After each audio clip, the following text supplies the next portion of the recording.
توبہ کا فرق. بہت سے لوگ کہتے ہیں توبہ اور استغفار دونوں ایک ہی چیز ہیں. حضرت والا نے یہ بات سمجھائی کہ توبہ الگ چیز ہے، استغفار الگ چیز ہے، اور دونوں کا اللہ تعالیٰ نے قرآن پاک میں ذکر کیا ہے. توبہ کیا چیز ہے؟ ارشاد فرمایا توبہ ندامت ہے. توبہ ندامت ہے، اور ندامت دل کا دکھ جانا، یعنی کہ یہ دل کا فعل ہے. کانوں کو ہاتھ لگانا میری توبہ میری توبہ، ناک کو ہاتھ لگانا توبہ، یہ توبہ نہیں. فرمایا توبہ دل کا فعل ہے. دل دکھ جائے، دل میں غم آ جائے تو یہ توبہ ہے. فرمایا التوبۃ ہی الندامہ والندامۃ ہی تعلم القلب. توبہ ندامت ہے، اور ندامت دل کے دکھنے کا نام ہے. دل میں غم آ جائے، دل میں دکھ ہو جائے کہ یہ میں نے کیوں کیا، یہ کیا ہو گیا، یہ ہے دل کا دکھنا، اس کو کہتے ہیں توبہ. زبان سے استغفار بھی کر لے، دونوں چیزیں، زبان سے استغفار بھی کر لے تو ماضی معاف ہو جائے گا، اور توبہ کر لے تو مستقبل روشن ہو جائے گا. استغفار اور توبہ میں کیا فرق ہے؟ علامہ علوسی رحمۃ اللہ علیہ فرماتے ہیں، قرآن پاک میں اللہ تعالیٰ ارشاد فرماتے ہیں استغفروا ربکم ثم توبوا الیہ. اپنے رب سے ماضی کی خطاؤں سے معافی مانگو، اپنے رب سے ماضی کی خطاؤں سے معافی مانگو، یہ استغفار ہے. ثم توبوا الیہ، پھر توبہ بھی کرو. اگر توبہ اور استغفار میں فرق نہ ہوتا تو اللہ تعالیٰ حرف عطف سے ان کو الگ بیان نہ کرتے. تمام عالم کے علماء نحو سے پوچھ لو، معطوف اور معطوف علیہ میں مغایرت لازم ہے کہ دونوں الگ الگ چیزیں ہیں، الگ الگ حقیقت ہے. معلوم ہوا کہ استغفار کی حقیقت الگ ہے. ثم توبوا الیہ، پھر توبہ بھی کرو. اگر یہ ایک ہی چیز ہوتی تو پھر ثم حرف عطف نہ آتا. یہ علامہ علوسی رحمۃ اللہ علیہ لکھتے ہیں، تفسیر روح المعانی کو دیکھیے.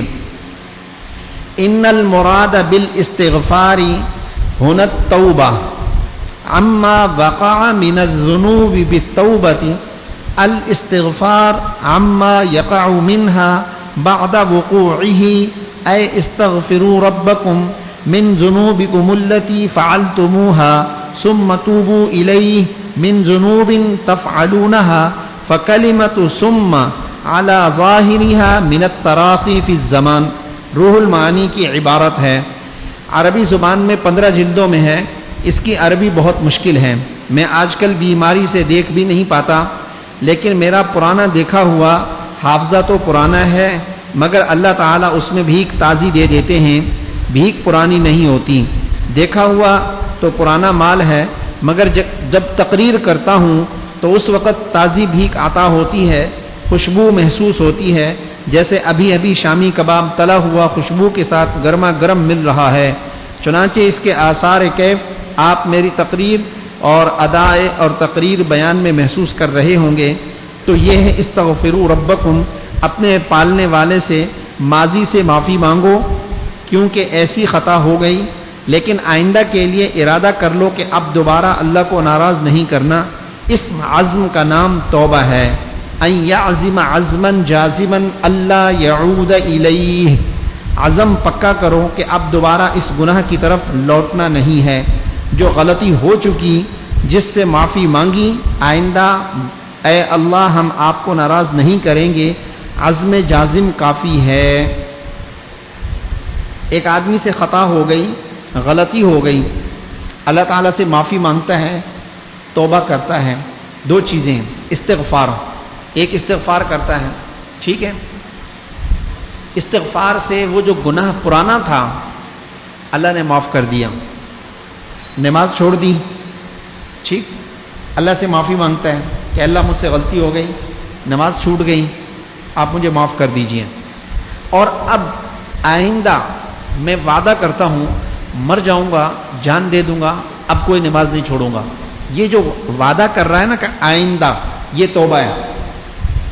توبہ سے مستقبل روشن ہوتا ہے اور استغفار سے ماضی کی گناہ معاف ہو جاتے ہیں. تو دونوں الگ الگ چیزیں ہیں. توبہ یہ عربی گرامر ہے، ثم عطف کے لیے آتا ہے.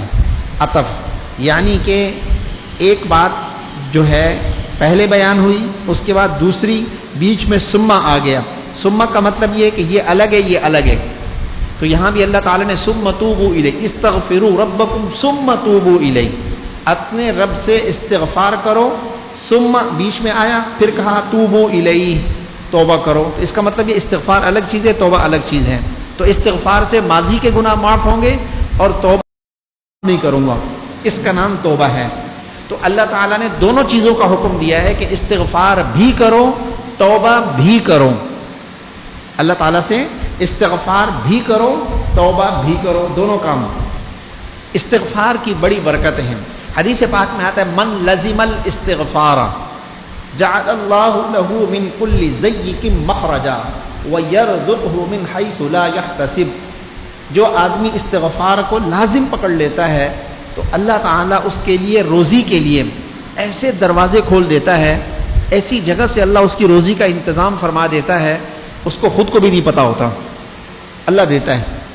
اللہ اس کے لیے ایسے انتظامات فرما دیتا ہے. استغفار کی برکت ہے. اور حدیث پاک میں آتا ہے، مفہوم عرض کرتا ہوں، خوشخبری ہے ان لوگوں کے لیے جن کے صحیفے میں، جن کے نامہ اعمال میں بہت زیادہ استغفار ہوگا. اللہ کے نبی صلی اللہ تعالی علیہ وسلم فرماتے تھے میں دن میں 70 مرتبہ استغفار کرتا ہوں. اللہ کے نبی گناہوں سے پاک، معصوم، گناہ کا صدور ممکن نہیں ہے، لیکن امت کو تعلیم دینے کے لیے کہ استغفار کریں، اللہ تعالیٰ سے معافی مانگیں. اور اللہ تعالیٰ نے سورہ نصر کے اندر یہ حکم بھی دیا فسبح بحمد ربک واستغفر انہ کان توابا. استغفار کیجیے اپنے رب سے کہ وہ بہت بڑا معاف کرنے والا ہے. اس کے مقابلے میں شیطان مایوس کرتا ہے، تیرے اتنے گناہ، ظالم تو نے کون سا گناہ ہے جو نہیں کیا؟ تیرے گناہ کیسے معاف ہوں گے؟